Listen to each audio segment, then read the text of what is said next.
घर का सुत जो होए अयाना, ताके संग न जाहु सयाना।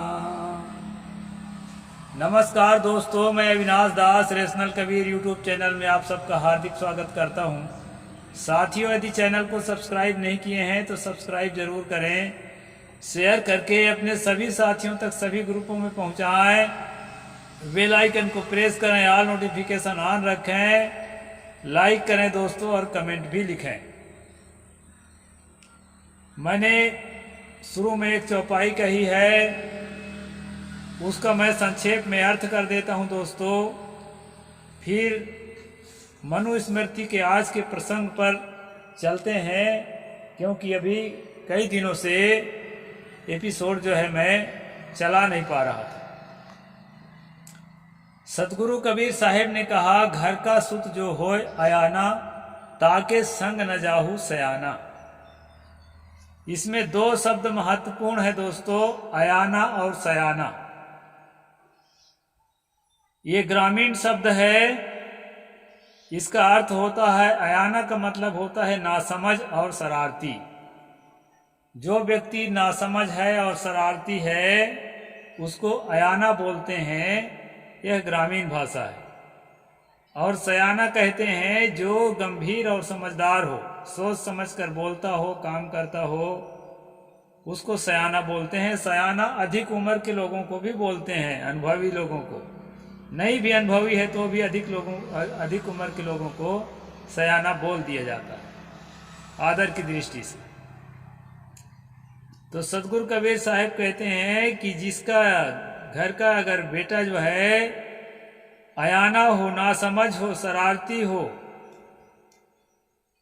तो उसके जो है उसके पीछे मत चलो, उसको अगुआ बना के उसके पीछे मत चलो, नहीं तो अनिष्ट ही अनिष्ट होगा, नुकसान ही नुकसान होगा।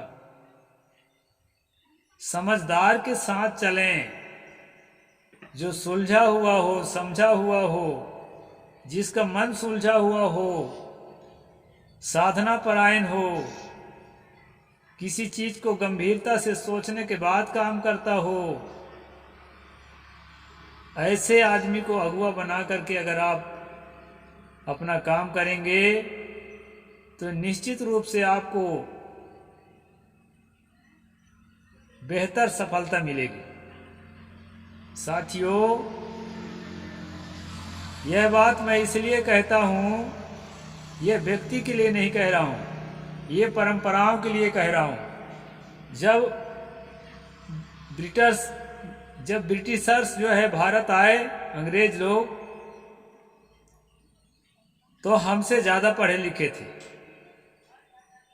और वैज्ञानिक चेतना भी उनमें काफी आ गई थी। लेकिन हमारे लोग बुरी तरह से अंधश्रद्धा में, अंधविश्वास में बुरी तरह से डूबे हुए थे। और ब्राह्मण जो अगुआ था वह भी बुरी तरह से अंधविश्वासों में डूबा हुआ था और उसी के इशारे पर देश के लोग चलते थे। दोस्तों, जब रेल की पटरियां लगाई जा रही थी देश में, तो ब्राह्मणों ने अफवाह फैलाया कि ये रेल की पटरियां नहीं है, धरती को लोहे से बांध रहे हैं, लोहे से धरती को बांध रहे हैं। ऐसा करने से पानी नहीं बरसेगा, अकाल पड़ जाएगा, महामारी हो जाएगी और जो है देश का विनाश हो जाएगा। इस तरह से दोस्तों कई मूर्तियां बना देते थे उनके लाइन पर और दंगे करवा देते थे। तो देश के विकास में जो है अंधविश्वास जो है रोड़ा पैदा करता है। इतना ही नहीं दोस्तों, नर बलि की प्रथा को अंग्रेजों ने रोका, जिंदा जलाने की जो सती प्रथा थी उसको भी अंग्रेजों ने, विलियम बेंटिक ने रोका। और जो है बहुत सारी चीजें थी, क्रम से मैं बताऊंगा प्रसंग आने पर। तो दोस्तों, जो मूर्ख आदमी घर का सयाना होगा, अगुआ होगा, जो नासमझ होगा और जो शरारती होगा, तो बंटाढार होना जो है तय है। और यह काम आज भी है हमारे यहाँ। आज भी कितने लोग जो हैं साइंस को महत्व नहीं देते हैं, धर्म को महत्व देते हैं। और धर्म में मुझे तो एक भी बात इस तरह की नहीं दिखाई पड़ती है जो विज्ञान से बढ़ चढ़ करके हो। झगड़ा, लड़ाई, जात पात, स्त्री पुरुष, रूढ़ परंपरा, यही सारी चीजें धर्म के नाम से चल रही हैं। उसके अंदर कुछ अच्छी बात है, कुछ अच्छी बात है, ऐसा सोच करके जनता जो इसके पीछे पड़ा है, और उससे मिलता कुछ नहीं। कोई कह सकता है कि भाई नैतिकता का आधार क्या है अगर धर्म को नकार दें तो नैतिकता तो आपके धर्म में है ही नहीं। एक वैज्ञानिक जब नई खोज करता है, उसके पहले वाले वैज्ञानिक की खोज में जब त्रुटि निकालता है तो उस नए खोज करने वाले वैज्ञानिक को इनाम दिया जाता है। त्रुटि निकालने के कारण उसको वैज्ञानिक जगत में इनाम दिया जाता है, नोबेल मिलता है। और एक धार्मिक अपने पुराने धार्मिक परंपरा से एक तो खराबी निकाल के बताए, उसको मार के धरती में गाड़ देंगे, जिंदा जला देंगे। जैसे कल बताया था मैंने, पलटू साहब को जिंदा जला दिया गया क्योंकि वो कबीरपंथी थे, न्याय की बात करते थे, विज्ञान की बात करते थे, तर्क की बात करते थे। तो दोस्तों, आज कबीर पंथ में भी तर्क की बात करने वालों की संख्या कम हो गई है। नासमझ जो भोली जनता है उसके पीछे जो है महात्मा चल रहे हैं, क्योंकि उसका दोहन करना है। नासमझ तो है लेकिन पैसे कुछ ज्यादा आ गए हैं उसके पास, कई तरह के नौकरियों में चले गए हैं, कुछ व्यवसाय करने लगे हैं। तो उनके पैसे का दोहन करने के लिए, उनसे सम्मान पाने के लिए, भीड़ इकट्ठा करने के लिए, पब्लिक के हिसाब से, नासमझ जो भोली भाली पब्लिक है उसी के हिसाब से महात्मा भी चलने लगे हैं। और जो महात्मा नहीं चल रहे हैं ना, उनकी दशा बताऊं, वो अकेले ही रह जाते हैं। उनमें से मैं स्वयं भी हूं। मेरे पास ज्यादा लोग नहीं हैं, न पैसे हैं। अब एक ही अपराध है, सच्चाई को सामने रखना। साथियों, सदगुरु कबीर साहिब के बानियों का जब हम अध्ययन करते हैं तो उनका सही अर्थ करना पड़ेगा ना। अर्थ का अनर्थ तो नहीं कर सकते। तो उसका अर्थ यही है कि जो शरारती हो और जो नालायक हो, नासमझ हो, उसके पीछे चलना। आज भारत में जो पुरोहित समुदाय है उसमें ये सारे लक्षण हैं जो मैं गिना रहा हूं। अंधविश्वास को महत्व देना, तवज्जो देना, रूढ़ियों को तवज्जो देना, विज्ञान को नकारना, और विज्ञान के सारे संसाधनों का उपयोग करते हुए भी विज्ञान को नकारना। ये सारे पुरोहितों में देखा जाता है जो आपको गुमराह करने में लगे हुए रहते हैं। और आप जो है घर का सुत जो हो आना, ताके संग न जाहु सयाना। सदगुरु कबीर साहब के ऐसी वानियों को पढ़ने के बाद और सुनने के बाद भी गुरुद्रोही बने हुए, सदगुरु के वानियों के अवहेलना करते हुए उस रास्ता पर चल रहे हैं जिस रास्ते पर चलने के लिए सदगुरु कबीर साहब ने आपको सख्त मना किया था। दोस्तों, मैं आपको बताना चाहता हूं, 1835 में, सन 1835 में जब लॉर्ड मैकाले आए हैं तो पहली बार ओबीसीयों को, एससी को, एसटी को और सामान्य लोगों को भी, सामान्य लोग तो पढ़ सकते थे, उनको पढ़ने का अधिकार पहले से था, सबको पढ़ने का अधिकार दिया और साथ साथ कुर्सी पर बैठने का अधिकार भी दिया। हिंदू धर्म के धार्मिक परंपरा में शूद्रों को अर्थात ओबीसीयों को और अति शूद्रों को अर्थात एससी एसटियों को कुर्सी पर बैठने का हक नहीं था। वो हक 1835 में ब्रिटिश सरकार ने दिलाया। तो जब धर्म का उल्लंघन हुआ, उसके लिए कितना बवाल मचा है, इतिहास को पढ़ेंगे तो जानेंगे। आज भी दिमाग में ये सड़ी गली मानसिकता है कि हमारे सामने ये अहीर लोग, ये तेली लोग, ये कुर्मी लोग कैसे कुर्सी पर बैठ जाते हैं। अभी आपने देखा ना, लक्ष्मण यादव को कुर्सी से ही नहीं, नौकरी से ही निकाल दिया गया, दिल्ली यूनिवर्सिटी से। और वो तो बोलते हैं, इसलिए आप जानते हैं।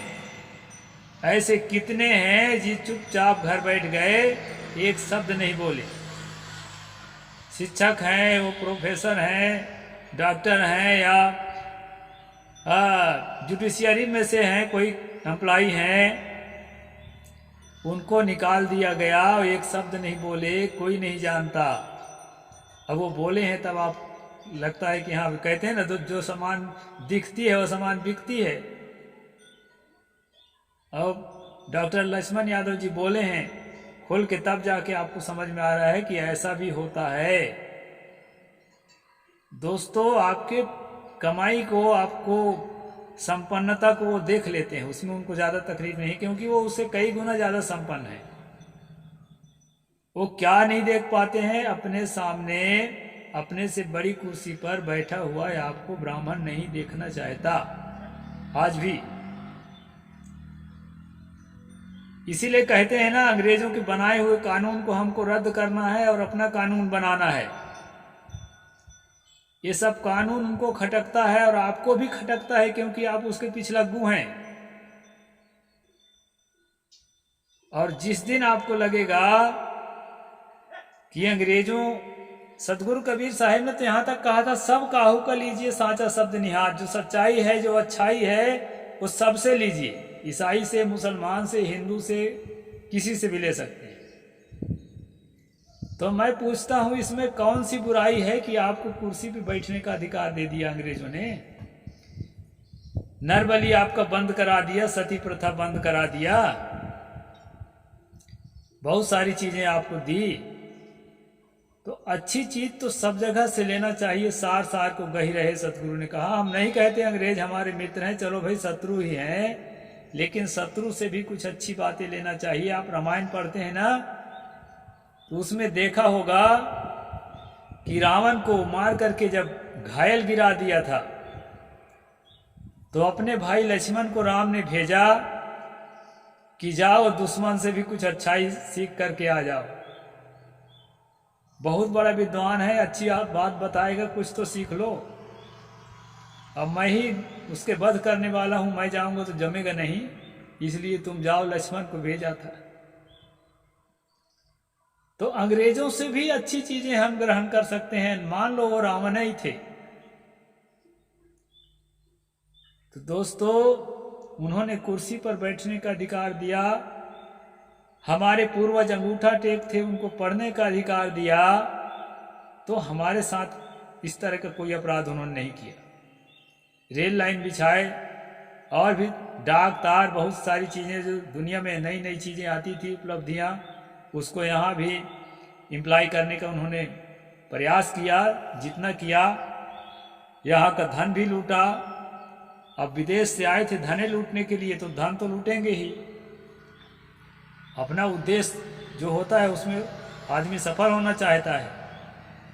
तो दोस्तों, आज उसी प्रसंग का मैं श्लोक बोलूंगा आपसे मनुस्मृति से, ताकि आप जो है आप समझ सकेंगे कि किस कानून को लागू करने के लिए आज उतावला है सरकार, और किस कानून को मिटाना चाह रहे हैं कि अंग्रेजों का देन है करके। इसके स्पष्टीकरण मैं कर रहा हूं। कल हमने पढ़ा था दोस्तों पिछले एपिसोड में कि कठोर वचन कहने की दंड विधि तत्वतः कही गई है। अंत्यज अपने जिस अंग से द्विज को मारे उसका वही अंग काटना चाहिए। अंत्यज एसटी और एससी जो है, जिस अंग को उठाए मारने के लिए उसका वही अंग जो है काट देना चाहिए। ये हम कल पढ़े थे दोस्तों। और क्या पढ़े थे? यदि द्विज को मारने के लिए हाथ उठाया हो या लठ ताना हो, तो उसका हाथ काट लेना चाहिए। क्रोध से ब्राह्मण को लात मारे तो उसका पैर काट डालना चाहिए शूद्र का। लेकिन जो है शूद्र के साथ अगर ऐसा कोई कहता है, करता है, कोई क्षत्रिय करता है, कोई ब्राह्मण करता है, तो उसको फुल छूट है, वैसा कर सकता है, उसका जन्म सिद्ध अधिकार है। ये है मनुस्मृति का कानून। और इसको जो है इसी को लागू करने के लिए अंग्रेजों के द्वारा बनाए हुए समतावादी कानून को, जो बाद में हमारे संविधान में शामिल कर लिया गया है, उसको मिटाना चाहते हैं और संविधान को अंग्रेजों का दिया हुआ कहा जाता है। और आगे चलते हैं दोस्तों, एक आध श्लोक और आपको बता दूं। सहासनम अभिप्रेस कुरुसु कृष्टाप्याकृष्टदः कट्याम कृतांको निर्वास्य स्पिच वास्याकर्तयेतः। ये जो है श्लोक नंबर 181 है, 8वां अध्याय का श्लोक नंबर याद रखना। इसी के प्रसंग में मैं आज ज्यादा बोल गया। कहते हैं जो नीच वर्ण ब्राह्मण आदि वर्ण के साथ आसन पर बैठना चाहे तो राजा उसके कमर में चिन्ह करके देश से निकाल दे अथवा उसके चूतड़ का मांस कटवा ले। यह है कारण डॉक्टर लक्ष्मण यादव जैसे लोगों को निकालने का। यहाँ कहते हैं कोई भी जो ओबीसी का आदमी, आज जिसको ओबीसी कहते हैं उस समय शूद्र कहा जाता था, आज जिसको एसटी एससी कहते हैं उस समय अति शूद्र कहा जाता था, अंत्यज कहा जाता था, अछूत कहा जाता था, अस्पृश्य कहा जाता था। इस प्रकार 3-4 नाम हैं। तो दोस्तों शूद्रों का जो 2 कैटेगरी है, शूद्र और अति शूद्र, तो उन लोगों के लिए क्या कहा है कि नीच वर्ण का जो आदमी है वो ब्राह्मण आदि वर्ण, जो ब्राह्मण क्षत्रिय और वैश्य हैं, उनके साथ बराबरी में बैठने का अगर प्रयास करता है, आसन पर बैठना चाहे, तो राजा उसके कमर में चिन्ह करके देश से निकाल दे। कमर में चिन्ह करने का मतलब है कि जो दूसरे जगह के दूसरे देश में जाए तो वो भी पहचान जाए कि कौन सा अपराध करके आया है, बड़ी जाति के साथ बैठने का प्रयास करके आया है, सब वो भी जान जाए, वो भी मार मार के खदेड़े। तो चिन्ह कैसे करते थे? लोहा को जला के और उसमें दागा जाता था, ऐसे चिन्ह नहीं करते थे। तो इस प्रकार चिन्ह करके देश से निकाल दे अथवा चूतड़ का मांस कटवा दे। मतलब सीट का जो हम नितंब जिसमें बैठते हैं उसमें का जो मांसल भाग है उसको काट करके और उसको जो है निकाल दे। इस प्रकार से जो है दोस्तों ये मनुस्मृति का कानून है। और इस कानून को इम्प्लीमेंट करने के लिए, लागू करने के लिए आज की सरकार उतावली है और इसको हम लोग समझ नहीं पा रहे हैं। लगता है बहुत गंदा कानून अंग्रेजों ने बनाया था, जिसको मिटा करके ये जो अभी के नए सांसद सब मिल करके बढ़िया कानून बनाने वाले हैं। तो दोस्तों ये जो है 181 नंबर श्लोक का हवाला देकर मैं जो है बताया हूँ मनुस्मृति का। तो इसको जो है आप जो है मनुस्मृति में पढ़ भी सकते हैं और जो है आप जो है मिलान भी कर सकते हैं कि ऐसा ही है कि ऐसा नहीं है। तो आज मैं इतना ही कहूँगा, आने वाला प्रसंग मैं कल बताऊँगा दोस्तों। साहेब बंदगी, जय जोहार, जय भीम, नमो बुद्धाय, जय भारत।